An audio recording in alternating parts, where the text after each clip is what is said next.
Et donc enfin ouais, mais il y a un vrai sujet quand même et aussi parce que on nous met, parce que donc on disait qu'il y avait plein d'exemples de musiciennes, mais quand même il faut remarquer que c'est quand même souvent des chanteuses. Donc il y a aussi ce truc de en fait on a le droit d'être chanteuse, jeune, belle, pop star, etc. Mais voilà, si tu veux faire de la basse par exemple, si tu veux faire de la MAO, si tu veux faire, enfin voilà, c'est genré. Donc ces aspects-là techniques, on va peut-être aussi moins se sentir à notre place. On en quoi. parlait avec Lola Frichet d'ailleurs. Absolument, qui est bassiste d'ailleurs. Ouais. Qui est bassiste, ouais. Puis qui est derrière le mouvement More Women on Stage et Backstage. Oui. Absolument. Ça m'évoque ce rapport à la technique.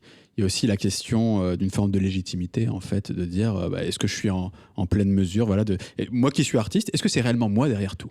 Et en fait, ça me fait un peu penser à ce que tu disais tout à l'heure, tu l'as évoqué rapidement, Morgane, autour des pop stars, etc. C'est vrai, alors je pense que ça peut aussi toucher parfois les hommes, mais peut-être plus les femmes, de se dire, non mais à tel niveau, c'est surtout des grands interprètes, des grands showman, mais fondamentalement, typiquement la technique, ils y connaissent probablement rien. Oui. Il y a un truc un peu qui ressort comme ça. Oui, en fait, je pense que ça va avec ce qu'on voit comme la culture légitime en ce qui concerne la musique.